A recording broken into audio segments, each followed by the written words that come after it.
भ्यः ॐ नमः सिद्धेभ्यः नमः सिद्धेभ्यः ॐ नमः सिद्धेभ्यः नमः सिद्धेभ्यः ॐ नमः सिद्धेभ्यः पंच परमेष्टि भगवान की जय। अहिंसामयी वीतराग विश्व धर्म की जय। देवादिदेव 1008 श्री आदिनाथ भगवान की जय। देवादिदेव 1008 चिंतामणि घोर उपसर्ग विजेता श्री पार्श्वनाथ भगवान की जय। देवादिदेव 1008 शासन नायक बाल ब्रह्मचारी भगवान महावीर स्वामी की जय। परम पूजनीय आचार्य श्रोमणि गुरुवर श्री कुंद कुंद महामुनिराज की जय। परम पूजनीय आचार्य श्रोमणि गुरुवर श्री विद्यासागर जी महामुनिराज की जय। परम पूजनीय निर्यापक श्रवण मुनि श्री सुधा सागर जी महाराज की जय। परम पूजनीय 3,9 करोड़ महामुनिराजों की जय। तपोदय अतिशय क्षेत्र की जय। पूज्य श्रीलक श्री गंभीर सागर जी महाराज की जय। चर्चा चल रही है 10 लक्षण धर्म के, मार्दव धर्म की, जिसका उल्टा होता है अहंकार, मद, घमंड, ईगो। ऐसे अनेक अनेक विपरीत नामों को जानने वाला और सम्यक अर्थ होता है मार्दव, यानी मान से रहित होना, अहंकार से रहित होना। यह पूज्य आचार्य परमेष्ठी के 36 मूल गुणों में 10 धर्म कहे हैं। ये मत समझना कि उपाध्याय परमेष्ठी इनका पालन नहीं करते। ये मत समझना कि साधु परमेष्ठी इनका पालन नहीं करते। पालन वो भी करते हैं, मगर आचार्य परमेष्ठी के मूल गुणों में मुख्य रूप से रखा जाता है, मुख्य रूप से कहे गए।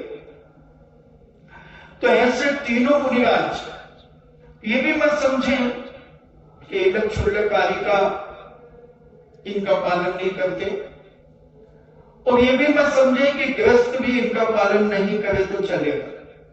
तो पिटो, अगर ज्यादा क्रोध करोगे तो पिटोगे, ज्यादा मान अहंकार करोगे तो बेइज्जती होगी। तो श्रावक भी अपनी अपनी हैसियत के अनुसार, अपनी अपनी हैसियत के अनुसार श्रावक भी इन धर्मों का पालन करता है। हर व्यक्ति इन 10 धर्मों का पालन करके ही अपने जीवन का कल्याण कर सकता है। अगर उसके अंदर किसी के प्रति क्षमा भाव नहीं है और हमेशा क्रोध ही क्रोध करता रहता है, तो लोक व्यवहार में भी वह व्यक्ति अच्छा नहीं माना जाता और धार्मिक स्थानों पर, धार्मिक क्षेत्र में, धार्मिक दृष्टि से भी वह व्यक्ति अच्छा नहीं माना जाता। किसी भी क्षेत्र में उसे अच्छा नहीं कहते क्रोधी व्यक्ति को, और मानी अहंकारी व्यक्ति को किसी भी क्षेत्र में अच्छा नहीं कहा जाता। इसलिए जैनाचार्यों ने कहा कि गृहस्थों को भी अपने जीवन में इन 10 धर्मों का अभ्यास करना चाहिए। विचार करना चाहिए कि मैं अब 2 घंटे क्रोध नहीं करूंगा। कैसी भी परिस्थिति आएगी तो हम उस समय कम से कम ऊपर से क्रोध नहीं करेंगे। ये अभ्यास है सीखने का, आगे बढ़ने का। मन से क्रोध ना करें तो बहुत अच्छी बात है, महान श्रेष्ठ श्रावक की कोटि में आ जाओगे। और मन में क्रोध आ गया तो वो वचन से न निकले, और काय से इस प्रकार के हाव भाव न बनाए, अंदर ही अंदर उस क्रोध को ठंडा कर दे और बड़े हित में प्रिय वचन बोल करके अगले व्यक्ति को शांत करते हुए क्षमा का प्रदर्शन करने। तो भी ये आपका अभ्यास धीरे धीरे आपके जीवन में बहुत लाभदायक होगा। जब कभी आप त्यागी गति बनेंगे तो आपको ये क्रोध नहीं आएगा, क्योंकि अभी कुछ दिन से प्रश्न आ रहे थे कि त्यागी गति को ज्यादा क्रोध क्यों आता है। तो वो त्यागी गति निकला कहां से? तुम्हारे बीच से ही तो निकला। उसने ये अभ्यास अपने निकलने के पहले ये अभ्यास अगर शुरू कर देता तो जब वह त्यागी गति के पद पर पहुंचता तब वह क्रोध से बच जाता, क्योंकि अभ्यास हमें बहुत सारी परेशानियों से बचाकर हमारे मार्ग को प्रशस्त करता चला जाता है। एक ही दिन में आदमी चाहे कि मैं क्षमा को धारण कर लूं तो असंभव तो नहीं है, मगर पूर्णतः हर व्यक्ति इसे नहीं कर सकता। अगर धीरे धीरे हम क्षमा करना सीखें तो 1 घंटे, 2 घंटे, कभी 5 घंटे, कभी 9 घंटे, कभी 15 घंटे, ऐसा संकल्प करें कभी 24 घंटे में हम क्रोध नहीं करेंगे। कितने भी क्रोध के निमित्त मिलेंगे तो हम क्रोध नहीं करेंगे। तो हम अपने जीवन में बहुत कुछ अभ्यास करके हम पा सकते हैं। एक सांप था और वह बड़ा मस्त होता चला जा रहा था, अच्छा हट्टा कट्टा होता चला जा रहा था, लंबाई भी खूब बढ़ रही थी। तो एक दूसरा सांप उसका दोस्त उसे मिला और उसने कहा, क्या बात है दोस्त, तुम तो बढ़िया हष्टपुष्ट हो रहे हो, गुलाबी गुलाबी हो रहे हो। बोले हाँ, रोज 1 कटोरा दूध पीता हूं। अच्छा, बोले किसी ने पाल लिया क्या, गोद ले लिया तुझे? अरे बोले ना गोद लिया है हो ना पाला। बोले फिर क्या बात है? बोले एक बच्चे की मां उसे एक बहुत बड़े प्याले में दूध देती है और बच्चा अपनी बालकनी में आकर के उस दूध को पीता है, मगर कुछ महीनों से जैसे उसकी मां प्याला रख करके जाती है और बच्चा आकर के बैठता है, उसके पहले ही मैं छुपा रहता हूं और निकल करके वो दूध पीना चालू कर देता हूं।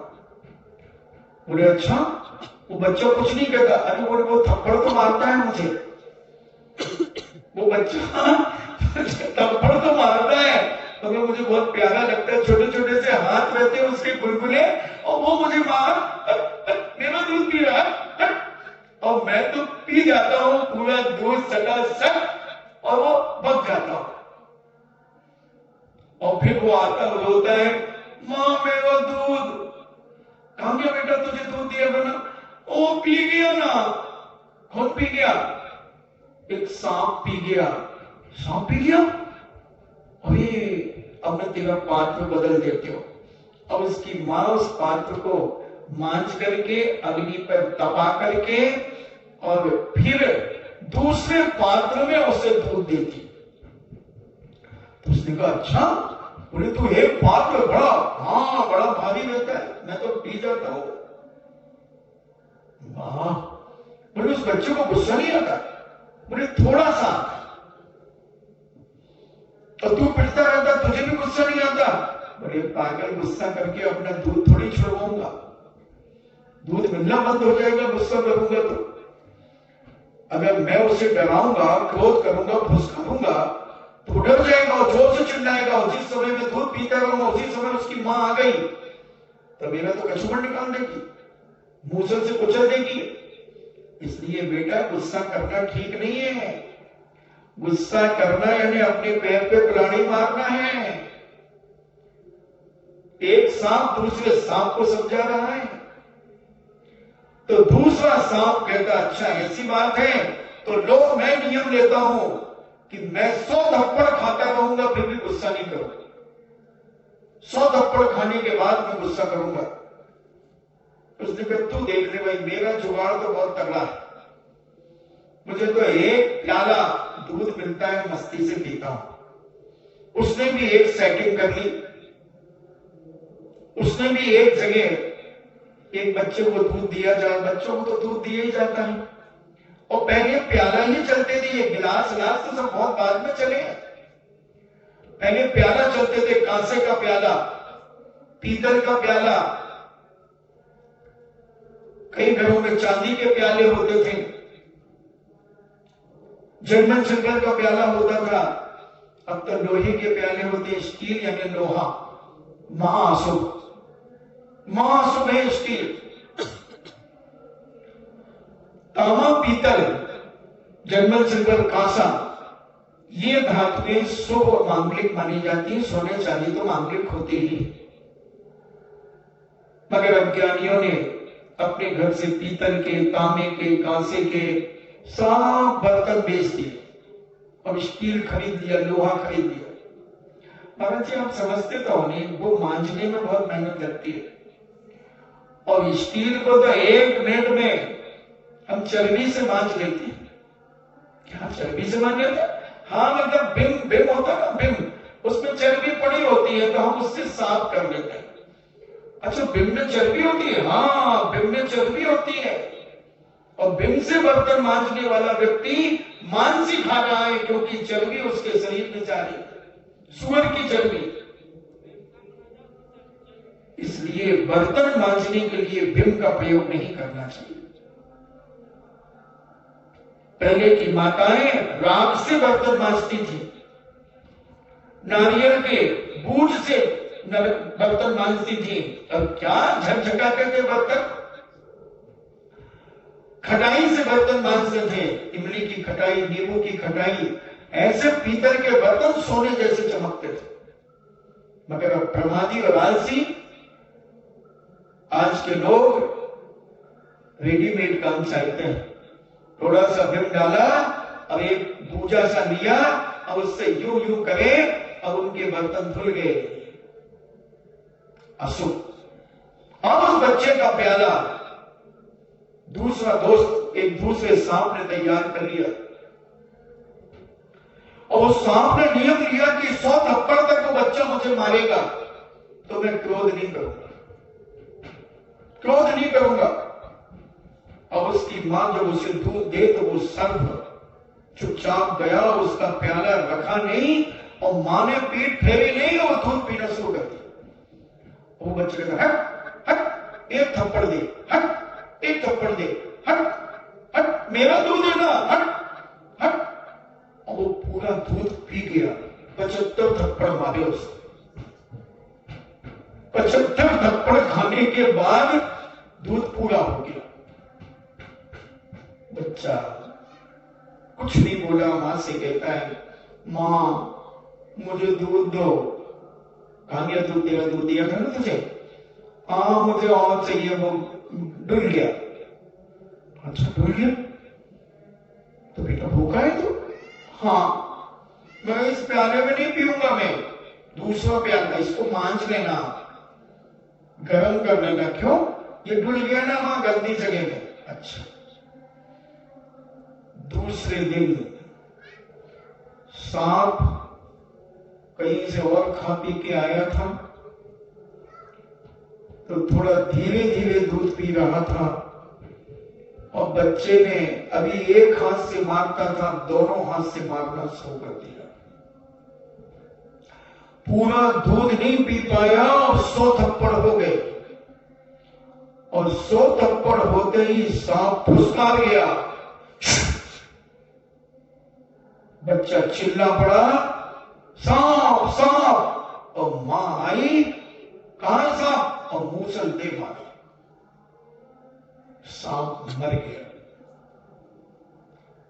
क्रोध विनाशकारक है। वो सांप था, वो अज्ञानी था, मगर हम ज्ञानवान हैं, हम विवेकशील हैं, इसलिए अपने क्रोध को धीरे धीरे कम करो। नियम लो कि 1 घंटे आज मैं क्रोध नहीं करूंगा, 2 घंटे क्रोध नहीं करूंगा, 5 घंटे नहीं करूंगा, 10 घंटे नहीं करूंगा, कभी 24 घंटे का नियम ले लो। ऐसे धीरे धीरे जब तुम क्रोध पर अपना प्रभाव बनाने लगोगे और जब तुम त्यागी व्रती बनोगे तो तुम्हें कभी क्रोध नहीं आएगा, तुम्हें आनंद आएगा। क्रोध करने पर तुम चिंतन में चले जाओगे, क्या किया, बोले 2 शब्द बुरे ही तो किए हैं, इसने मारा तो नहीं, और मार भी दे तो क्या फर्क पड़ा, इसने मारा है, जान से थोड़ी मारा है। ऐसा विचार करके तुम एक बहुत बड़े साधक, एक साधु बनकर के सारी दुनिया में सम्मान पा जाओगे। क्रोध की चर्चा बहुत हो गई, मान की चर्चा अपन को आज करना है। तो मार्गो धर्म को कैसे साधक अपने जीवन में विचार करता है, कैसे उसकी साधना करता है। तो मद जाति का मत होता है, कई लोगों को जाति का मत होता है, जाति का मत के आवेश में आकर के अभिमान करना, और एक उस जाति के मत के अभिमान का अभाव होना, दोनों में अंतर है। एक व्यक्ति तो कहता मैं तो जैन हूं, देव शास्त्रों को मानता हूं, अनादिकाल से ये जैन दर्शन है, और जैन वो होता है जिन्होंने अपनी इंद्रियों को जीत लिया है, वो जिन कहलाता है, और उस जिन को मानने वाला जैन कहलाता है। ये जातियां तो बंधुओं तुम्हारे गांव से निकली है, जहां से तुम्हारे बाप दादा पुरखे जहां से निकले, खंडेला से निकले तो खंडेलवाल हो गए, जैसलमेर से निकले तो जैसवाल हो गए, बघेला से निकले तो बघेलवाल हो गए, नरसिंहपुर से निकले तो नरसिंहपुरा हो गए, हेमड़ खेड़ को हुमड़, इधर गुजरात में कोई एक स्थान है ईडर के पास, वहां से निकले तो वो हुमड़ हो गए, पाली से निकले तो पालीवाल हो गए, पल्लीवाल हो गए, पोरवाल हो गए, पद्मावती पोरवाल हो गए। सब गांव से स्थानों से निकलकर मगर हम अहंकार में इतने आ गए, हमें गर्व भी खत्म हो गया कि हम जैन हैं, हमें बहुमान ही खत्म हो गया।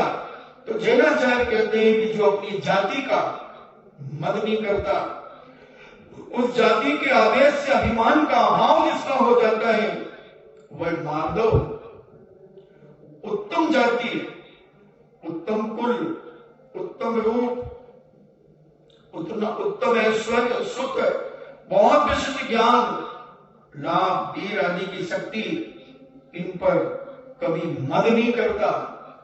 मैं बहुत शक्तिशाली हूं, कौन मेरा क्या कर लेगा, ऐसा अहंकार करना ये मद के अंतर्गत आता है। और विचार करता है एक धर्मात्मा, त्यागी व्रती साधक, केवल पूर्व जन्म के उदय से शरीर में शक्ति मिली है साधना के लिए, किसी को दबाने के लिए नहीं, किसी को मारने पीटने के लिए नहीं। इस शक्ति के माध्यम से मैं उपवास करूंगा, इस शक्ति के माध्यम से मैं उन्नोदर करूंगा, इस शक्ति के माध्यम से मैं विविध शय्यासन एकांत में जाकर के शयन करूंगा। विविध शय्यासन अनेक अनेक प्रकार के रसों का त्याग करेगा, और भावना भाएगा कि हे भगवान, इस शक्ति के माध्यम से मुझे अहंकार ना आ जाए, मुझे अपने बल का घमंड ना हो जाए, और इसका अहंकार का अभाव करता हुआ अपने बल मार्ग धर्म को अपने अंदर स्वीकार करता चला जाएगा। कोई ज्ञानवर्णी कर्म का क्षोभम अच्छा है, एक बार पढ़ता है, 2 बार पढ़ता है, पूरा ज्ञान हो जाता है, और एक 10 बार पढ़ता है फिर भी उसे ज्ञान नहीं होता, तो उसको नीचा नहीं दिखाएगा, उसके सामने अहंकार नहीं करेगा। मूर्ख कहीं का, 100 बार पढ़ने के बाद भी तुझे याद नहीं होता, मैं देख 2 बार पढ़ने में याद हो जाता है। नहीं, उसको बड़े प्रेम से कहेगा भैया कोई बात नहीं, फिर से पढ़ो, खूब विनय से पढ़ो, और विनय से पढ़ोगे आपको भी याद हो जाएगा। पहले मैं भी ऐसे बुद्धू था, कोई बात नहीं, आप डरो मत, खूब अच्छे से पढ़ो। ऐसा ज्ञान, कितना भी ज्ञान हो जाए, मगर यही कहता है भैया कहाँ है मुझे ज्ञान, कहाँ है, मैं तो टूटा फूटा थोड़ा सा जानता हूं। गुरु की आशीर्वाद से गुरु ने जो कुछ सिखाया है उसका एक कण के रूप में मुझे आता है। भैया आप लोग बहुत ज्ञानवान हैं, बड़े बड़े मुनिराज बहुत ज्ञानवान हैं, हम तो बहुत छोटे से हैं, बहुत छोटे से है, मेरे को कोई ज्ञान नहीं है। ऐसे सुत उनके सुत का ज्ञान होने पर भी अपने आप को छोटा मानना, ये उत्तम मार्दव धर्म का कारण बनता है, ये मार्दव धर्म को उत्पन्न कराने में कारण बनता है। तो ऐसा ऐश्वर्य खूब प्रभाव बन रहा है चारों तरफ, इसको सब तरफ ले लें, ग्रस्तों को भी ले लें, व्रती को ले लें, हिलक छुलक को ले लें, आरिकाओं को ले लें, पूज्य मुनिराजों को ले लें, उपाध्याय पद्मश्री को ले लें, आचार्यों को ले लें, कि ऐश्वर्य जहां चले जाओ उनकी ही चर्चा है, फिर भी वो महाराज नीचा सिर कर लेते हैं। आरती होती है, पूजन होता है तो नीचा सिर कर लेता है। विचार करते हैं ये श्रावक मुझे कितना बड़ा मान रहे हैं, मगर मेरे पास तो कुछ है ही नहीं, कोई गुण ही नहीं है, मगर ये कितना मुझे बहुमान दे रहे हैं, कैसी कैसी उपाधियां लगा रहे हैं। वो नीचा सिर कर लेते हैं। विचार करते हैं अपने जीवन में कि हे भगवान मेरे पास ये गुण नहीं है, और फिर भी ये श्रावक कितना महिमा गरिमा गा रहे हैं, अहंकार नहीं आता। देखो मेरी कितने लोग पूजा कर रहे हैं, देखो मुझे कितने लोग भोग लगा रहे हैं, देखो मुझे कितने चांदी के श्रीफल चढ़ रहे हैं। नहीं, विचार हमेशा करते रहते हैं क्या है तीर्थंकरों के सामने, क्या ऐश्वर्य है मेरा, क्या प्रभाव है मेरा, कितने लोग जानते हैं मुझे, ऐसा चिंतन करते हैं। और उस ऐश्वर्य के प्रभाव में अहंकार नहीं करते, उस प्रभावना के में मद नहीं करते, और अपने आप को संभालते रहते हैं। सुंदर भी हो सकते, कलम ने सुंदर का उदाहरण दिया था। तो ऐसे अनेक अनेक प्रकार से इन सब के मद का अभाव होता है, तो उनके अंदर ये मार्दव धर्म उत्पन्न होता चला जाता है। हम अपने जीवन में इस मार्दव धर्म को समझें। क्रोध के बाद ये अहंकार भी हमें क्रोध पैदा कराता है। अहंकार जब होता है तो क्रोध पैदा होता है, और क्रोध होता है तो अहंकार आता है। एक दूसरे के ये पूरक है, एक सिक्के के 2 पहलू हैं, एक क्रोध एक अहंकार। अगर क्रोधी व्यक्ति तो अहंकारी भी होगा, अहंकारी है तो क्रोधी भी होगा। इस पर विचार कर। तो ऐसे मद अपने न ज्ञान का मत करते हैं, न पूजा का मत करते हैं, और हमेशा अपने आप में हित भी वचन, कॉमन वचन, सबको प्रिय लगने वाले वचनों का ही प्रयोग करते हैं। अहंकार तो उनके मुंह से शब्द ही नहीं निकलता, हमेशा नम्रता से भरे हुए शब्द, चाहे वो त्यागी हो, व्रती हो, एक क्षुल्लक हो, आरिकाएं हो, मुनिराज हो, तब लोग उन्हें उनसे बात करके खुश होते हैं, उनके पास बैठने में उन्हें अच्छा लगता है, और अच्छा लग करके अपने आप में धन्य होते हैं कि आज मैं महाराज के पास बैठ करके 2 शब्द उनके मुख से मैंने सुने। कई लोग कहते हैं जिनको महाराज के पास बैठने का मौका नहीं मिलता था, मगर लॉकडाउन ने महाराज के नजदीक लाने का मौका तुम्हें दिया। नजदीक आने का मौका दिया। पहले तो तुम भले बिचौलिया में रहते थे, मगर महाराज नहीं जानते थे। 8 दिन 10 दिन चौका लगा करके चले गए, महाराज नहीं जानते होंगे।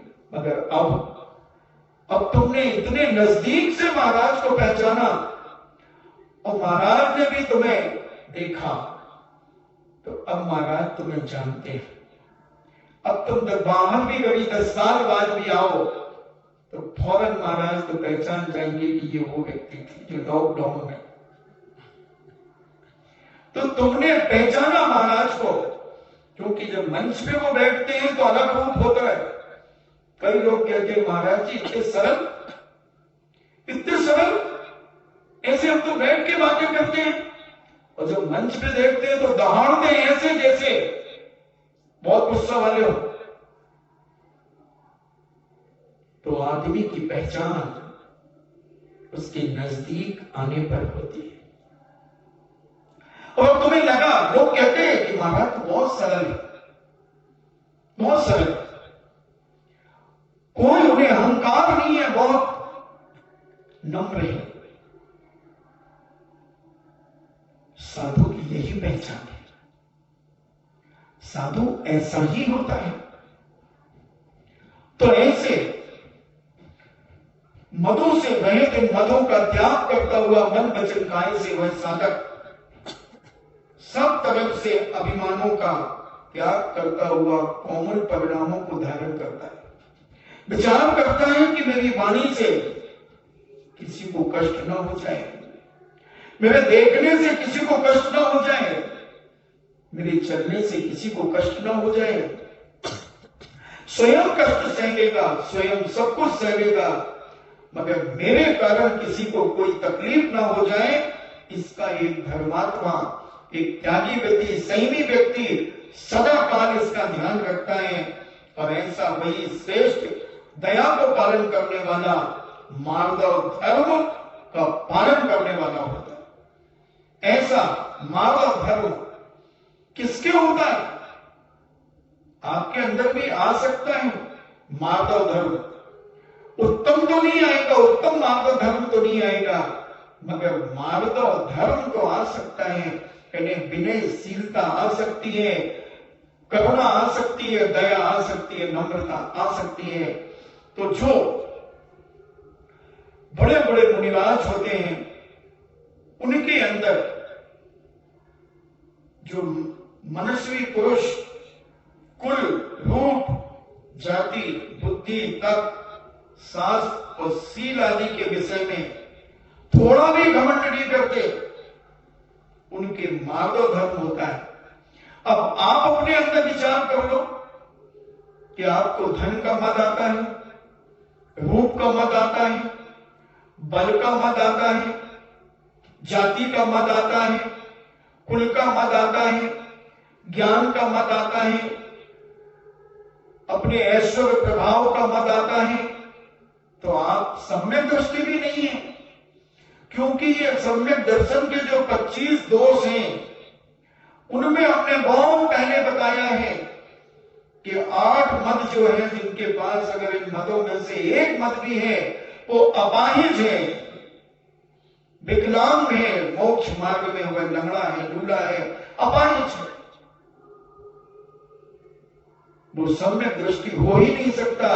उसका एक अंग, एक हाथ कटा, एक पांव कटा है, वो अपाहिज है। बहुत इस पे हमने 1 महीने 1.5 महीने प्रवचन सम्यक दर्शन के ऊपर दिया। तो ऐसे ये 25 दोष सम्यक दर्शन के, उसके अभी 8 अंगों की, क्योंकि मद की चर्चा चल रही है, तो ये 8 प्रकार के मद जिसके अंदर हैं, चाहे वो साधु क्यों ना हो, वो साधु नहीं हो सकता, साधु नहीं हो सकता। वो एकदम क्षुल्लक को वो नहीं हो सकता अगर वो जाति का मद रखता है, अगर वह कुल का मद रखता है, रूप का मद रखता है। इन 8 मदों में से कोई भी एक मद अगर उसके अंदर है या दूसरों को भड़काता है, तो वो साधु पनी से गिर जाता है। बंधुओं, किसी भी हालत में वो उस पद पे नहीं रह सकता। क्योंकि स्वयं भी मिथ्यात्व के ऊपर जा रहा है और दूसरों को भी ले जा रहा है। अपाहिज हो गया, अपाहिज हो गया, क्योंकि मद से मुनि महाराज का तो 48 मिनट का समय है और हमारा 15 दिन का समय है, तुम्हारा 6 महीने का समय है, और उसके बाद 6 महीने के बाद तुम मिथ्या दृष्टि हो जाओगे।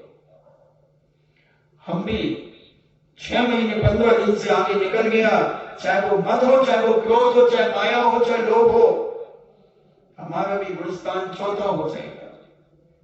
और 6 महीने पार कर गया तो पहला गुणस्थान हो जाएगा। बने रहो छुड़क, कोई फर्क नहीं पड़ता। अगर अहंकार कर लिया अपने जीवन में किसी का भी, किसी भी चीज का, मैं तपस्वी हूं, मेरे जैसे कौन उपास कर सकता है, मैं तपस्वी हूं, भीषण गर्मी में उपास करता हूं, ठंड में उपास करता हूं, चतुर्मास में उपास करता हूं, अहंकार आ गया तो खत्म, अपना विकलांग हो गए, अपाहिज हो गए। जैन दर्शन बहुत सरल है बंधुओं, बहुत सरल है। जिसको समझ में आ जाए उसके लिए बहुत सरल है, जिसने हृदय से ग्रहण कर लिया उसके लिए बहुत सरल है, और जिसने मजबूरी में, देखा सीखी में, इसके उसके दबाव प्रभाव में अगर स्वीकार कर लिया तो वो अंदर से घुट सकता है, अहंकार कर सकता है, दूसरों को दबाने का प्रयास कर सकता है, तो वह व्यक्ति सम्यक दर्शन से रहित हो जाता है। तो यहां माधव धर्म से भी रहित हो जाता है। ऐसे 8 मद, इन 8 मदों से अपने जीवन को बचाओ। 8 मदों से तुम भी बचाओ, हम भी बचाएं। तो बड़े बड़े मुनिराज, जो सच्चे मुनिराज होते हैं, वो तो हमेशा बचते ही रहते हैं, बचते ही रहते हैं। तो ऐसे मदों से अपने जीवन को बचाने का प्रयास, यही एक विवेकपूर्ण जीवन हुआ करता है। और अगर हम मद में झूलते रहे कि मैं उपास करता हूं, मैं ये करता हूं, मैं वो करता हूं, तो सब तुम्हारा विकलांग बने का कारण है। सम्यक दर्शन में दोष आ गया तो व्रत ही खत्म हो गए, सम्यक दर्शन ही चला गया, केवल भेष रह गया, केवल भेष रह गया। इसलिए भेष को नहीं, हमें गुणों की, जैन दर्शन में गुणों की पूजा है, गुणों की पूजा है, नाम की पूजा नहीं है। तो अनेक अनेक प्रकार के जो मद, इन मदों से बच करके हम अपने जीवन का विचार करें और अपने जीवन को सद्मार्ग में लगाकर ज्ञान में चक्षु से समस्त जगत को स्वप्न अथवा इंद्रजाल के समान देखने वाले साधु जन क्या उस माधव धर्म को धारण नहीं करते? सब ओर से अतिशय जलने वाली अग्नियों से खंडर रूप अवस्था को प्राप्त होने वाले सुंदर ग्रह के समान प्रतिदिन बुद्धत्व आदि के द्वारा दूसरी अवस्था को प्राप्त होने वाले शरीर आदि बाह्य पदार्थों में नित्यता का विश्वास कैसे किया जा सकता है? वो सारी चीजों पर कहते कैसे विश्वास करूं कि ये नित्य है? आज बल है मेरे पास, कल बल क्षीण हो सकता है। आज मैं व्रत उपवास कर लेता हूं, कल नहीं भी कर सकता हूं। कैसे अहंकार कर लूं कि मैं तपस्वी हूं? कैसे अहंकार कर लूं कि मैं बलशाली हूं? कैसे अहंकार कर लूं कि मैं ज्ञानवान हूं? कभी ज्ञानावर्णी कर्म का दीपोदय आ जाए, बंधु ऐसे ऐसे भी देखी घटनाएं शास्त्रों में पढ़ी कि अंत समय नमो काल मंत्र भी नहीं निकलता। बड़े बड़े उपाध्याय परमेश्वरी जिन्होंने बहुत शिष्यों को पढ़ाया, खूब उपदेश दिए, मगर आ गया अहंकार, नमो काल मंत्र भी नहीं निकल रहा है। कब क्या हो जाए जीवन के किसी भी पल में, क्या बदल जाए बंधुओं, कुछ नहीं कहा जा सकता। इसलिए किसी भी चीज का अहंकार मत करो अपने जीवन में। बल का भी अहंकार मत करो, प्रभाव का भी अहंकार मत करो, ज्ञान का अहंकार मत करो। किसी भी प्रकार का अहंकार हमारे जीवन में उपयोगी नहीं है, सुख कारण नहीं है, विनाश का ही कारण है। और जितना हम इन अहंकारों से बचेंगे उतनी साधुचर्या निर्मल होगी, पवित्र होगी, उतना ग्रस्त का जीवन तुम्हारा सम्मानजनक होगा। और अगर अहंकार हुआ तो आदमी तुमसे बात तो करेगा मजबूरी में, मगर तुम्हारी तारीफ नहीं करेगा। मजबूरी में तुमसे मिलेगा, उस साय के साथ नहीं मिलेगा। परेशान होकर के तुमसे मिलेगा, मगर खुशी खुशी तुमसे नहीं मिलेगा। क्या करेंगे उसके पास जाके? उसको तो जब देखो जब अहंकार होता है, उसकी बातों में अहंकार रहता है, उसके हाथ पांव की क्रियाओं में अहंकार रहता है। पता नहीं क्या समझता है अपने आप को। आदमी सब समझता है, कोई आदमी आज मिट्टी का नहीं बना है। हर आदमी जानता है, चाहे मुझे, चाहे तुम्हें, चाहे साधु हो, कोई भी हो, हर व्यक्ति उसकी पहचान करता है। बोलता नहीं है तो इसका मतलब नहीं है कि सामने वाला बुद्धू है। सामने वाला सब समझता है, मगर सोचता कौन बुलाएंगे, अपना काम बनता, भाड़ में जाए जनता। आज की दुनिया ऐसी होती जा रही है। और तुम अपने जीवन को अगर इतना सरल, इतना विनम्रशील बना लेते हो तो ये युक्ति तुम्हारे लिए काम नहीं करेगी, तुम्हारे लिए काम नहीं करेगी। स्वार्थ से नहीं जाएगा तुम्हारे पास आदमी, श्रद्धा से जाएगा, विनयशील होकर के जाएगा कि नहीं, ये व्यक्ति बंधु गलत नहीं है। जरूर खरा जवाब देता है मगर सही देता है, लाल लपेट नहीं रखता, मुंह देखे प्रीत नहीं करता, स्वार्थ नहीं सीधा करता अपना, तो वो व्यक्ति के पास भीड़ लगी रहेगी। बुलाने से कोई आता नहीं बंधुओं, स्वेच्छा से जो आता है वही आना माना जाता है। हम डांट करके डपट करके किसी को बुलाएं तो डर के मारे कितनी देर आएगा? एक दिन आएगा, 2 दिन आएगा, 4 दिन आएगा, फिर टाल मटोल करने लगा, अरे मुझे काम था मैं नहीं आया। क्या बात होगी? नहीं आया तो नहीं आया, तो जरूरी था, नहीं आया कोई बात। और जिसकी श्रद्धा होती है वो कहां कहां से आते हैं बिना बुलाए, कभी किसी को खबर ही नहीं की जाती। फिर भी आदमी की जब श्रद्धा अंतरंग से जहां हो जाती है वहां वो पहुंच जाता है। एक मोह के वशभूत जाना, समझना बहुत बड़ी बात कह रहा हूं। एक त्यागी गति से राग हो जाना, मोह हो जाना, वो श्रद्धा नहीं है बंधु, वो धर्म नहीं है, वो राग है। और राग आग दहे सदा, वो राग है, तुम्हें भी जलाएगी, उसे भी जलाएगी। मोही हो गया साधु और तुम रागी हो गए तो उसका यश खत्म हो जाएगा, यश खत्म हो जाएगा। अब देखना, जहां राग और मोह बढ़ जाता है, त्यागी व्यक्तियों से एक प्रशस्त राग होता है और एक अप्रशस्त राग होता है। अगर वो अप्रशस्त में बदल गया तो साधु भी क्यों ना हो, उसका यश खत्म हो जाएगा। घरों जैसे घर गृहस्थी की बातें करने लगे बैठ करके, इसकी उसकी बुराइयां करने लगे साधु के पास बैठ करके, इसको उसको भड़काने लगे हम साधु के पास बैठ करके, तो बंधु वो यश भी खत्म हो जाएगा, सब कुछ खत्म हो जाएगा, क्योंकि तुम अप्रशस्त राग हो गया तुम्हारा, संसार बढ़ाने वाला राग हो गया, संसार घटाने वाला राग नहीं हुआ। साधु के पास बैठ करके संसार घटना चाहिए, त्याग की ओर परिणाम बढ़ना चाहिए। भले तुम ना ले सको नियम संयम, व्रती ना बन सको, मगर अंदर भावना तो आना चाहिए कि यार हमें भी तो व्रती बनना है। कोई बात नहीं, इस जन्म में नहीं बनेंगे, मगर ये आवाज अंदर से निकलना चाहिए, ऊपर से नहीं, 4 लोगों से वायवा लूटने के लिए नहीं। भाई आप तो सही कही, हमारे मन में भी भाव आया कि मैं भी व्रती बनूं।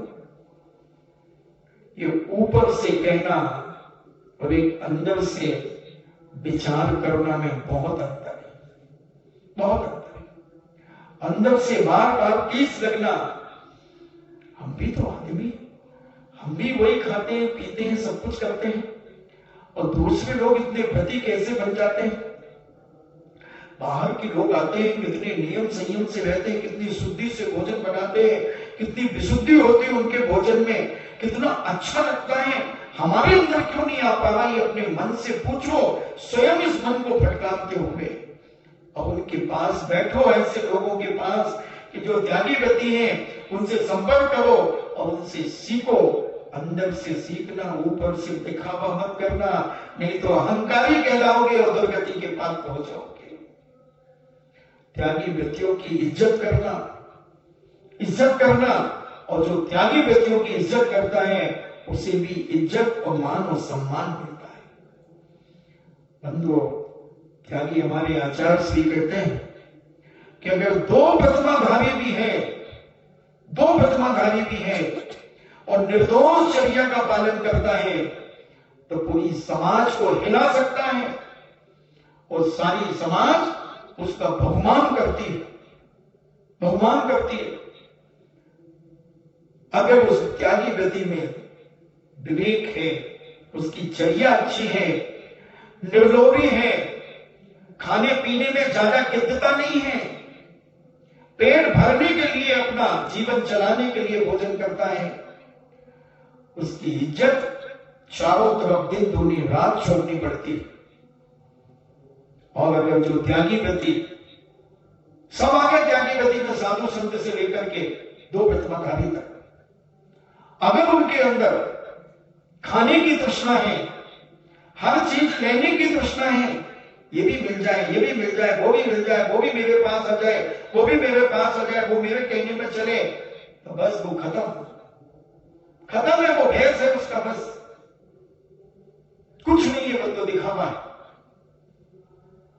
ऊपर का माया जाल है, इंद्रजालिया का जाल है, अंदर से खोखला, कुछ भी नहीं है उसके पास। खाने में तृष्णा, लेने में तृष्णा, हर चीज में तृष्णा, हर चीज में तृष्णा, किताबों में तृष्णा, सब चीजों में। और अंदर से जब पता चलता कि वो तो कुछ करते ही, चार लोगों के सामने तो ऐसा बन के बैठता है, और जब उसके खास परिचय लोग आ जाते हैं तो उनके सामने कैसे बन के बैठता है। त्यागी व्यक्ति तो सदा काल एक सा रहता है, उसका रूप बहुरूपिया नहीं होता, रूप नहीं बदलता, बहुरूपिया नहीं होता, और वह इन मदों से रहित होकर के अपने जीवन को बहुत शालीनता पूर्वक, बहुत विवेक पूर्वक जीवन जीता है, अहंकार से रहित होकर के जीवन जीता है। ऐसी पवित्र भावनाओं को धारण करने वाले त्यागी व्रती तेलक क्षुल्लक आरिका जी, मुनिराज जी, उपाध्याय जी, आचार्य परमेश जी ऐसे जीवन में इस मार्गों से अपनी जिंदगी को सुसज्जित करते हैं, सजाते हैं और अहंकार से रहित होते हैं, इसका अभाव करते हैं। घमंड का कहो, अहंकार कहो, ईगो कहो, मद कहो, मद का उल्टा करना दम, ये दम घोंट देता है, ये मद दम घोंट देता है और अंदर ही अंदर घुटता है आदमी। अहंकारी आदमी को देखना, अंदर ही अंदर छोटी छोटी बातों में घुटता है, छोटी छोटी बातों। और जो आदमी विनम्र होगा उसको फर्क ही नहीं पड़ता, वो कहता लेना देना क्या है, वो जाने, उनका काम जाने, अपन तो भैया अपना काम करो, जिसके लिए अपन आए हैं उसमें मस्त रहो। झाका झोंकी का काम करते नहीं। आप देखना बहुत सारे ऐसे सज्जन श्रावक होते हैं जो थोड़ा सा स्वाध्याय करते हैं, वो दुनिया के इधर उधर की बातों में नहीं पड़ते। अगर कोई उन्हें सुनाए भी तो कहते भैया नहीं, यहाँ पर समय नहीं है, आप बंद करो ये बात, अच्छी बात नहीं करो। तो ये व्यक्ति अपने भविष्य में इस मार्ग और धर्म को धारण करते। कई लोगों को भ्रष्ट होता है, इसकी उसकी बुराई सुनने में बहुत रस आता है, इधर उधर की बातों में बड़ा रस आता है, घंटों निकाल देते हैं, घंटों निकाल देते हैं। और धर्म की दो बातें पूछ लो, महाराज जी हमें तो याद ही नहीं होता, महाराज जी क्या करें, बहुत कोशिश करते हैं पढ़ने की मगर वो याद ही नहीं होता महाराज जी। अच्छा तुम्हारे 15 साल पहले, अरे महाराज जी ऐसा ऐसा सुना देगा जैसे बिल्कुल अभी हूबहू, जैसे गूगल में से निकाल लो, गूगल में महाराणा प्रताप का इतिहास जैसे हूबहू निकाल लो, ऐसे उसके भीतर से निकाल लो अपने पड़ोसी के दुश्मन का, हूबहू निकाल देगा। और अभी तुमसे पूछ लो कि अभी महाराज ने पहली जिज्ञासा का उत्तर क्या दिया था। महाराज जी हम भूल जाते, महाराज जी में इतनी दिमाग ही नहीं, महाराज जी अकल ही नहीं हमने, हमको याद ही नहीं रहता महाराज जी। अच्छा और वो 15 साल पुरानी बात कैसे याद रही?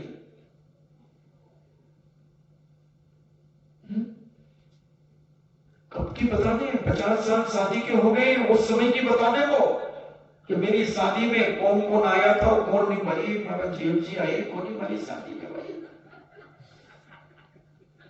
कहीं जेठ जी ना आया, कहीं भाई इनकी और उनकी कहीं बात हुई, माँ को कोई पत्र ही कौन नहीं भाई, अब माँ तो नहीं आई, भाई शादी हुई थी आए कौन नहीं, तो जब से नहीं आया 50 साल हो गई था शादी का, मैं तो देखा नहीं कभी ये भाई भाई बोला हुआ, भाई भाई बोला ना भाई मैंने देखा। उस समय की इतने बड़े घूंघट में उनको याद है कि वो जेठ जी आया, देखा इनका अहंकार देख लो, सारी दुनिया की बातें मालूम है मगर हमें अपना पता नहीं है कि हम कहां पर हैं। सारी दुनिया का पता है हमारे पास मगर हमें अपना पता नहीं मालूम कि हम कहां हैं, हम कहां जाने की तैयारी कर रहे हैं, कहां दुर्गति में जा रहे हैं कि त्रिन जोनी की तैयारी कर रहे हैं कि हम नरकों की कर रहे हैं, कहां की कर रहे हैं इसका तो हमें पता ही नहीं। और हम सारी दुनिया की खबर लेकर के बैठे हैं। खबरी लाल होते ना, खबरी लाल, हम वो बन के बैठे। क्या करोगे, क्या करोगे बंधु? ये सब यही छूट जाएंगी, सब ये खबरें भी छूट जाएंगी। जो तुमने अपने जीवन में अच्छा बुरा किया है वो तुम्हारे साथ जाएगा। कारवान शरीर और तेजस शरीर के साथ विग्रह गति में ये दो शरीर जाएंगे। अनादि संबंधित अनादि काल से ये पुण्य पाप तुम्हारे साथ जा रहे हैं, 8 कर्म तुम्हारे साथ जा रहे हैं। उन पर विचार करो कि हे भगवान ये कर्म कहीं हमें दुर्गति में न ढकेल दे, दुर्गति में न ढकेल दे और हमें जीवन का विनाश कर दे, सत्यानाश कर दे हमारी जिंदगी का। कोई किसी का नहीं बंधु, सब झूठा संसार है। अगर तुम वाकई में विवेक अपने जीवन में धरते हो, रखते हो, तो जो व्यक्ति राग द्वेष की बातें करे उनसे दूर हो जाना, उठ के चले जाओ वहां से, बैठो नहीं उनके पास। कि न भाई धर्म की बात करो तो कर लो, नहीं तो हम तो जाए। मगर कैसा मन लगता है, क्या करते हैं हम सुबह से शाम तक और शाम से सुबह तक, इधर उधर की बातें, इसकी उसकी बातें, इसी में पूरे 24 घंटे बिता देते हैं। इतना सुनहरा मौका मिला था, अभी लॉकडाउन के कारण हम बहुत कुछ पढ़ सकते थे, बहुत कुछ सीख सकते थे अपने जीवन में। और अपने जीवन का कल्याण का एक रास्ता पकड़ लो, बस मार्ग पकड़ लो और उस रास्ते पे चलते चलो। बस इतना विचार कर लो, आज ही कर लो, चलो कि मैं किसी की बुराइयां नहीं सुनूंगा, किसी की बुराई नहीं सुनूंगा, चाहे वो कोई भी हो। मेरा सगा भी होगा बुराई सुनाएगा तो मैं उठ के वहां से चला जाऊंगा। तो भी तुम अहंकार से बच जाओगे, तो भी तुम मायाजाल से बच जाओगे, क्रोध से बच जाओगे। क्योंकि कोई की बात सुनोगे तो कहीं ना कहीं 2 पक्ष बनेंगे और एक पक्ष का तुम समर्थन करोगे, और समर्थन करोगे तो तुम्हें क्रोध भी आएगा, अहंकार भी आएगा। इसलिए सुनने के पहले विचार कर लो। जैसे ये बातें होती हैं फौरन अब चले हम, क्यों बैठो ना, अभी 5 मिनट तो मुझे नहीं, आप मुझे काम है थोड़ा। अरे सुन तो नहीं, अभी थोड़ी सुना कुछ? नहीं मैं जा रही हूं, काम है मुझे। और काम भी हो और रस आता है अगर दूसरों की बुराई सुनने में, तो काम तो बाद में भी कर लेंगे, पहले तू सुना दे। कितना सुनाना, मैं और सुन लेती हूँ तो अभी तो कभी काम है, कल नहीं आज ही सुना दे तूने, कभी नींद ना आएगा, सुना दे तो नहीं तो गैस बने, फिर आधो भी सुनूं तो गैस बने। और पता चला कि उसने शाम को 5:45 बजा दिए सुनाते सुनाते। खा रही हूँ आज मैं खाऊं तो नहीं, खबा तो दी तो अच्छी टेस्टी खबा दिया। हाँ बालूशाही भी परोस दी और सब तो परोस दी। बीका नमकीन, बीकानेर को नमकीन भी डाल दियो था, नहीं तो सब तो खिला दियो। आज हमारे को तो बड़ा आनंद आ गया भाई, उसे तो हमारी 15 साल पहले लड़ाई हुई थी। अब देख, अब इसने अपनी पुड़िया छोड़ी, मैं तो जानो कि नसना जानो कि बाप दादा हमको जानो, भाई हमारे पड़ोसी तो रहे। हाँ दोनों पड़ोसी थे। हाँ अब तो कोटा रहने लगा, अब ना रहे कोटा की ओर। अच्छा किया भाई, तुमने बहुत अच्छा किया। वाह और जली में नमक छिड़क आई, तैयार हो जा दुर्गति जाने के लिए। किसी के बने काम को बिगाड़ने में अगर तूने हाथ डाला है तो अगले जन्म में एक ठूंठा हाथ बनेगा, ठूंठा हाथ दुर्गति का पात्र होगा।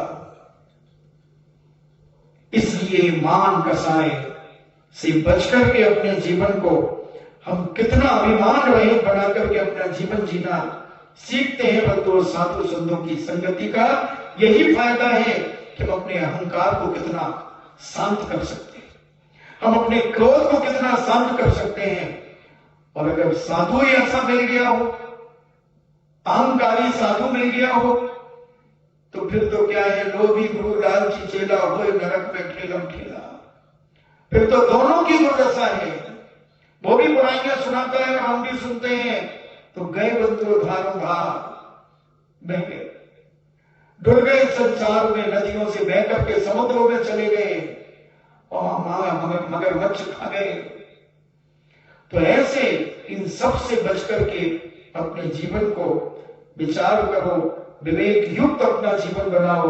और ये जाति आदि के मद जो हमारे समनभद्र गोस्वामी ने भी रत्नकंडक सावकाचार्य के अंदर कहा है, छेडाला काल में दौलत राम जी ने भी 8 मदों की बात कही है। और इन मदों में रहने वाला व्यक्ति नियम से मिथ्या दृष्टि है, कितना भी कुछ कर ले, कितना भी कुछ कर ले, अगर जिसे जातियों का मद है, रूप का मद है, ज्ञान का मद है, तप का मद है, धन वैभव का मद है, कुल का मद है, जो भी मद होते हैं, अनेक अनेक प्रकार के मद हैं। ये तो पूज्य समनभद्र स्वामी ने, आचार्यों ने 8 ही मत कहे, मगर 8 करोड़ मत भी हो सकते हैं। कई प्रकार के मत होते हैं। किसी को अपने कपड़े पहनने का मत होता है, किसी को अपनी उंगलियों के नाखूनों का मत होता है, किसी को अपनी नाक का मत होता है, किसी को अपनी आंखों का मत होता है। अनेक अनेक प्रकार के मत हैं। किसी को अपने परिवार का मत होता है, किसी को अपने धन वैभव का मत होता है। 7 प्रकार के मत, जितने चाहो मत बनाओ ना। जिस भी कार्य में तुम्हें अहंकार आ जाए वही मत है, और वही तुम्हें दुर्गति में ले जाने में कारण है। इसलिए मदों से बच करके, चाहे वो साधु भी हो, जैन दर्शन तो एक ऐसा थर्मामीटर है, तुम कोई भी रहे आप, गलत करोगे तो पिटोगे, सीधी बात। कोई भी हो, पारसनाथ पिटे, उसमें कौन सी बड़ी बात है। आदिनाथ जैसे घूमते रहे 7 महीने 8 दिन तक, महावीर स्वामी जैसे पिटे, किया होगा पूर्व जन्म में गलत, तो आज पिटे, उसमें क्या। पाई पाई का हिसाब, हिसाब पाई पाई का, चाहे भाई भाई क्यों ना हो। कर्म कहता है हिसाब पूरा होगा बेटा, जब ही मोक्ष जाओगे, तभी केवल ज्ञान प्राप्त होगा। नहीं तो कर्म तो तुम्हारी फजीती करेंगे, चुकाना तो पड़ेगा, चुकाना तो पड़ेगा। तो ऐसे विवेकशील होकर अपने हृदय को निर्मल करने का प्रयास करो। इन मदों से, इस अभिमान से रहित होकर के अपने जीवन को मार्दव धर्म में लगाने का प्रयास करो। मार्दव भावनाएं अपने जीवन में बढ़ाने का प्रयास करो और अपने जीवन को धन्य करो। नहीं तो कुछ नहीं बदलो। 9 महीने निकल गए, क्या बदले? 10 जुलाई को जैसे थे वैसे ही, कौन सा अप्रैल है? 21 अप्रैल को भी वैसे ही के वैसे ही है। कौआ वेद पढ़ाए के पढ़लो चारों वेद, और जब आई सुध जात की रहो धेड़ को धेड़, धेड़ को धेड़। वही 10 जुलाई को भी हम ऐसे ही थे और आज 21 अप्रैल को भी वैसे ही है। क्या खोया क्या पाया? क्या खोया क्या पाया? वही राग देश कसाएं तेरी मेरी, इसको उसको जलील करना, उसका उसका मजाक उड़ाना, उसको नीचा दिखाना। इसके अलावा और क्या किया? क्या किया? इससे अच्छा घर में रहते तो अच्छे। इतना तो नहीं करते राग देश कसाएं, तो सारा पुण्य पाप की नाली से बह गया। और अगर तुम्हें लगता है, किसी से मत पूछना, अपने अंदर बैठ करके पूछना, वहां पहुंचना, चरण छतरी पर जाना और वहां बैठ करके पूछना कि हमने क्या परिवर्तन लाए हम अपने जीवन में 9.5 महीने में, 9 महीने 10 दिन में क्या परिवर्तन आया हमारे जीवन में। और ये परिवर्तन क्या सदा काल बना रहेगा कि हम पत्थर के समान सोता है, कि हम पत्थर के समान सोता है कि जैसे पत्थर पे पानी डालो तो भीग जाता है और पत्थर फोड़ो तो अंदर से सूखा निकलता है। अभी 14 प्रकार के श्रोता की जो बात आई थी, तो कैसे सोता है हम, इस पर खुद विचार करना।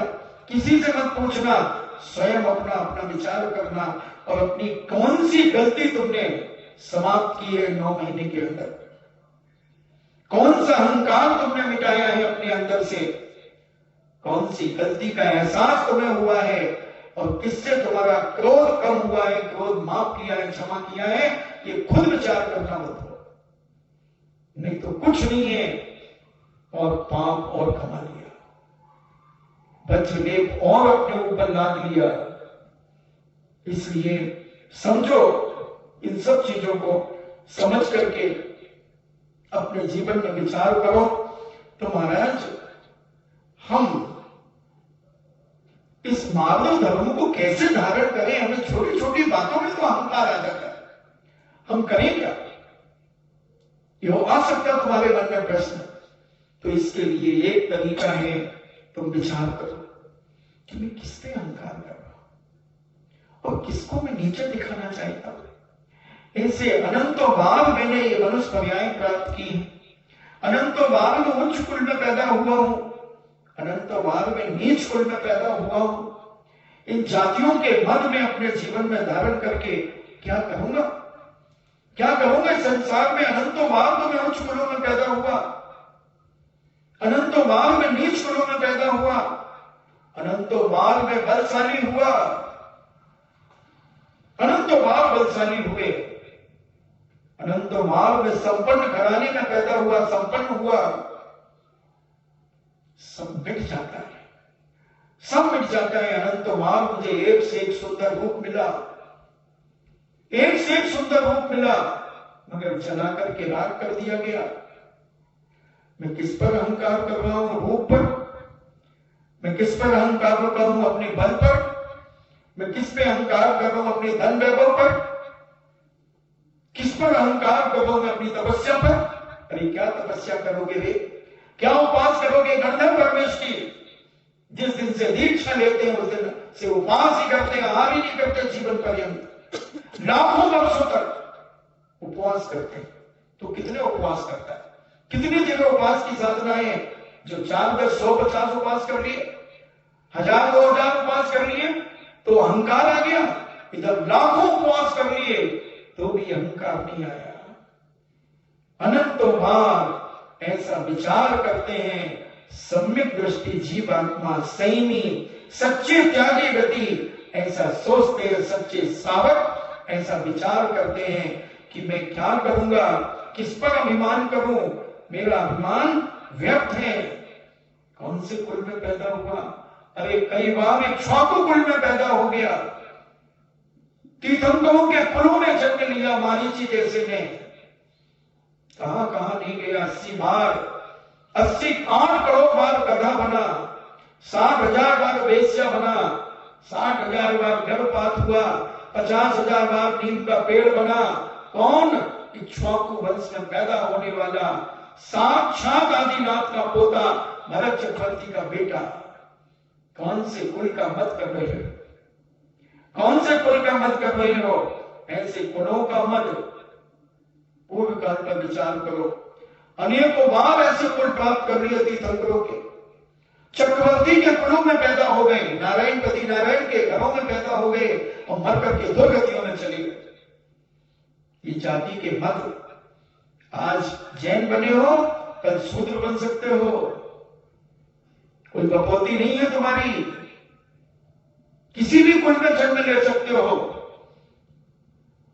आज जायसवाल बने हो तो कल बघेलपाल बन सकते हो, बघेलपाल बने हो तो खंडेलपाल बन सकते हो, खंडेलपाल बघेलपाल बन सकता है। कुछ भी हो सकता है बंधुओं। ये कोई का स्थायी जाति नहीं है, ये तो सब जन्म की जातियां हैं। धर्म जैन है हमारी जाति, तो मूल जैन है। हम इन राग द्वेष कसायों में आकर के अपने जीवन का विनाश कर लेते। तो जैनाचार्य कहते बड़े आश्चर्य की बात है कि तुम इतने विवेकशील होकर के इन कसायों में अपना जीवन खत्म कर देते हो, जो तो इस जन्म की है। बोलो कोई शूद्र नहीं बन सकता क्या? चमारों के यहां पैदा नहीं हो सकता क्या? हो सकता है। कौन सी बड़ी बात है? कहीं भी पैदा हो सकते हो। अच्छे अच्छे जैन कुल में जन्म लेने वाला नीचों के यहां पैदा हो सकता है और एक नीच उच्च में जन्म ले सकता है। ये सब 4 दिन की चांदनी फिर अंधेरी रात है। इसलिए अब इसमें क्या बात है? इसलिए समझने का प्रयास करो, इन अहंकारों में अपना जीवन बर्बाद मत करो। ऐसा विचार करता है एक धर्मात्मा, एक सम्यक दृष्टि, एक जीवात्मा जो नर से नारायण बनने का अभ्यास करता है। पशु से परमेश्वर बनना, आत्मा से परमात्मा बनने का रास्ता जो अपने जीवन में तय करना चाहता है, वह व्यक्ति इन अहंकारों से दूर होता है, अहंकारों से बचता है। जहां अहंकार की बात आएगी वहां से उठ जाएगा, वो रुक ही नहीं सकता। 1 मिनट भी वहां नहीं रुक सकता, क्योंकि वो जानता है अगर 1 मिनट रुक गया और थोड़ा सा रस आ गया तो मैं घंटों बर्बाद कर दूंगा वहां बैठकर, और उसी समय अगर आयु बंद हो गया तो दुर्गति में जाऊंगा। सीधा धड़ाम से बिना रुके सीधा नरकों में चला जाएगा, सीधा नीच कुलों में जन्म ले लेगा। इसलिए धर्मात्मा सम्यक दृष्टि जीव इन सब से बच करके अपना धर्म बचाता है, अपना धर्म बचाता है। और धर्म बचाना ही सबसे बड़ा विवेक माना जाता है कि मेरा धर्म बच गया तो सब कुछ बच गया, और सब कुछ होते हुए धर्म बिक गया, धर्म नष्ट हो गया तो क्या क्या हुआ? ये वैभव किसके पास नहीं है? किसके पास नहीं है वैभव? मैंने कहा था कि उस दिन कि भिखारी के पास 1,82,42,310 रुपए निकले और भिखारी था। अभी एक भिखारी सूरत में 1,20,000 2004 में उसका किराया आया था 3 मकानों के, 3 मकानों के किराया आता था। और वह प्रतिदिन 5 लोग भीख मांगते थे, 4,000 रुपए प्रतिदिन कमाते थे। 800-900 रुपए एक आदमी कमा के लाता था। और उसके बाद भी भिखारी, और शाम को क्या निकलता था पट्टा, ऐसे नागरा तो जूते पहनता था, परम सुख का जोड़ा और डबल घोड़ा 5,555 की बोस्की का कुर्ता ऐसा पहनता। मैंने जॉर्मनी इन हांगकांग, और ऐसे सोने के बटन और सोने की चेन गले में हमें दिखाया लोगों ने। देखो बोले महाराज ये इसको देखा आपने? मैंने कहा आदमी है। बोले ये भीख मांगता है। 8 साढ़े 8 बजे निकलता था पट्टा ठाट से। बंधुओं, किसके पास पैसा नहीं है, किस पर मत कर रहे हो, किस पे मत कर रहे हो? इस पर विचार करो और अपने जीवन को इन पापों से बचाकर, ऐसी संगति से बचाकर अपने जीवन का शुद्धिकरण करो, तभी ये मनुष्य पर्याय की सार्थकता है। नहीं तो बंधुओं कुछ नहीं। एक अज्ञानी, एक छोटे व्यक्ति में बड़े व्यक्ति में कोई अंतर नहीं, एक उच्च घराने में एक छोटे घराने में रहने वाले में कोई अंतर नहीं। तो इसी प्रकार के पाप करते हुए अपने जीवन का विनाश कर लोगे बंधुओं। इनसे बच करके अपने जीवन को बचाओ। आपका समय हुआ, कहना तो बहुत रहता है मगर पता ही नहीं चलता 1 घंटा कैसे हो जाता है, पता ही नहीं चलता। इसलिए इन पापों से अपने आप को बचाएं और अपने जीवन का कल्याण करें। इसी में ये मनुष्य पर्याय की सार्थकता है। नहीं तो बंधुओं बहुत गई थोड़ी थोड़ी भी अब जाए, और अगर वो भी चली गई तो कहां जाएगो, कहां जाएगा, ये तो तुम्हें अपने आप पता चल जाएगा कि तुम कहां जाओगे। मगर हमें पता चल जाएगा क्या? हाँ चल जाएगा ना, चल जाएगा। फिर भी तुम बचोगे नहीं वहां जाने से। एक उदाहरण याद आ गया, अब सुना दो, और नहीं सुनाऊंगा तो मुझे गैस नहीं। सुना दो। एक व्यक्ति बहुत अहंकारी था, खूब संपन्न था, 7 पीढ़ी तक का उसका इंतजाम था कि 7 पीढ़ी तक, और एक पीढ़ी का अपन अगर 60 वर्ष भी माने तो 6 पंचे 30 42, यानी 42 60 साल में अगर एक आदमी की अपन एक पीढ़ी माने तो कितना हो गया? 42, यानी 420 साल तक का इंतजाम था उसके पास खाने पीने का।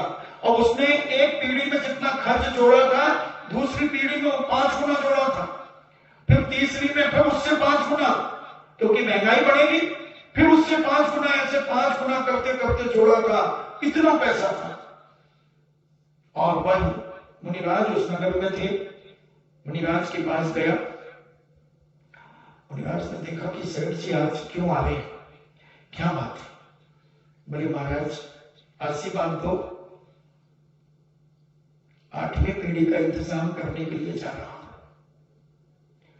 महाराज ने कहा 8वीं पीढ़ी? हाँ। बोले महाराज हिसाब करके आया हूं, 15 दिन लगे। 7 पीढ़ी का तो बिल्कुल नक्की हिसाब है। 420 साल तक लॉकडाउन रहे तो भी हमारी पीढ़ी दर पीढ़ियों को कोई फर्क नहीं पड़ेगा। और 5-5 गुना मैंने खर्च छोड़ करके रखा। 8वीं पीढ़ी की चिंता हो गई कि मैं 8वीं पीढ़ी का मेरी क्या होगी। महाराज अवधि ज्ञानी थे, मनय परे ज्ञानी थे। महाराज ने कहा बाबा जी तुम तो 7 दिन में मरने वाले हो। क्या बात करते हो महाराज? हाँ 7 दिन में मर जाओगे, पक्का मरूंगा? बोले हाँ। तो तुम्हारा तो अभी एक ही बेटा है? बोले हाँ एक ही बेटा है। फिर तुम क्या करोगे 8वीं पीढ़ी का इंतजाम? बेटे की शादी हो गई? बोले नहीं शादी नहीं हुई अभी, बहुत उम्र के बाद तो हुआ है महाराज। मैं जब 60 साल का हो गया तब तो ये बेटा पैदा हुआ है।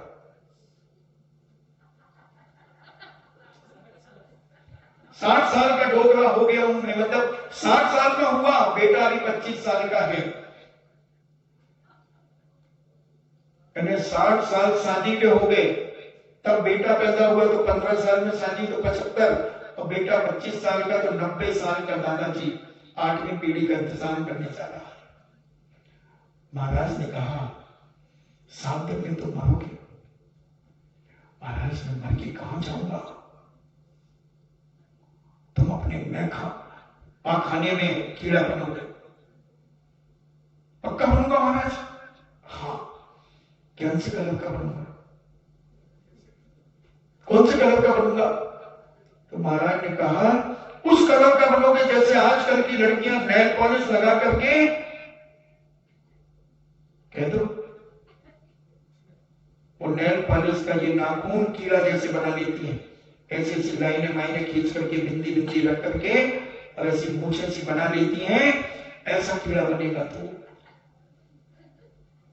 बोले अच्छा बस हो गया काम, जय सिया राम। महाराज ने क्या हो गया? बोले बस कब पाखाने में बनूंगा? मैं अपने बेटे से कहता हूं 7 दिन के बाद मैं मरूंगा बेटा, और पाखाने में कीड़ा बनूंगा और तू मुझे डंडे से मार देना, और मर करके मैं फिर मनुष्य बन करके 8वीं पीढ़ी का इंतजाम करूंगा।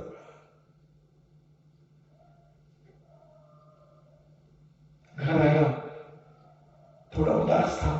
बेटे ने पूछा पिताजी क्या हुआ? बोले बेटा कुछ नहीं, 7 दिन के बाद मेरा मरण। पक्का पिताजी? हाँ। मगर सुन, तू अगर मेरा सही बेटा है तो मेरी बात पर ध्यान रख बेटा, कि जैसे मैं मरूं 7 दिन के बाद वो मैं कीड़ा बनूंगा। कीड़ा तो सम्मोचन होते हैं, तो मैं अंतर मुहूर्त में मेरा जन्म हो जाएगा और तू अपने घर के ही पाखाने में जाना। पहले वो कच्चे पाखाने बनते थे ना, पीछे से सुअर के लिए गेट खोल देते थे तो वो सुअर चट कर जाता था। अब तो सेप्टिक टैंक हो गए, अब तो व्यवस्था अलग हो गई। और बस, और कई लोग के तो खोले ही रहते थे, ऊपर से पट पड़ा के फोड़े,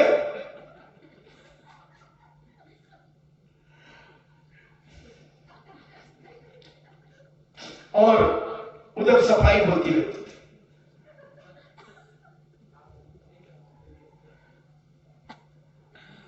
अगर गलत कह रहा हूं तो बताओ, मैं तो सही बोल रहा हूं, अब तुम्हें गलत लगे तो क्या? और वही बेटा लठ लेके पहुंच गया पाखाने में, पिताजी को जला जलू करके आया और पाखाने में पहुंचा, और उसने देखो कि पिताजी ने जैसा बताया था वैसे ही पैदा हुआ। उसने दिया चटाक से, तो वो पाखाने में घुस गया और सारा पाखाना उसके ऊपर उछल गया। 3-4 बार उसने कोशिश की, हाथों में दर्द होने लगा। वो महाराज के पास गया, बोले महाराज वो तो मरना नहीं चाहते। तो महाराज कहते पागल, भ्रष्टा का कीड़ा भ्रष्टा में राजी, वो तेरे पिताजी हैं, थोड़ा विचार कर ले। 7 पीढ़ी का इंतजाम करके मरे हैं, 8वीं पीढ़ी का इंतजाम करना चाहते हैं और अब भ्रष्टा में ही राजी हो गए। बेटी को वैराग हो गया और बेटा महाराज के पास दीक्षित हो गया। मार्ग धर्म को उसने अपनी आत्मा में अंगीकार कर लिया। क्या होगा वो 7वीं पीढ़ी के इंतजाम का, 7 पीढ़ी का क्या होगा बंधु, सब यही पड़ा रह जाएगा। इसलिए कुछ अपने साथ ले जाने वाली जो बात है उसे ले जाने का प्रयास करो। इसी का नाम धर्म है और बाकी तो सब अधर्म है। अपने आप को सुधारने का परिणाम करो, अपनी गलतियों पर एहसास करो, अपनी गलती पर कुठाराघात करो और अपने पाप को निकालने के लिए कुछ धर्म ध्यान करके अपने जीवन को पवित्र करो। इन्हीं मंगल भावना के साथ, हालांकि मेरा 1 हफ्ते का प्रवचन हमने 4 मिनट में सुना दिया। ये 7 पीढ़ी का इंतजाम 1 हफ्ता लगता मेरे को। अगर इसको व्यवस्थित तरीके से नमक मिर्ची मिलाकर के टेस्टी बनाता था, इमली की खटाई भी डालता और अमचूर की भी डालता, सिकंजी भी थोड़ी अलग अलग बीच बीच में पिलाता, तो 1 हफ्ता लगता। तो ऐसी भावनाएं को समझो बंधुओं। ये उदाहरण हमें बहुत बड़ी शिक्षा देते हैं और अपने आप पर उसे घटाने का प्रयास करना चाहिए, तभी जीवन की सार्थकता। इन्हीं मंगल भावना के साथ जिनवाणी स्तुति, जिनवाणी के ज्ञान से सोचे लोक सोवाणी मस्तक धरो, सदा देत हूं धोक 9 भाग नमो का।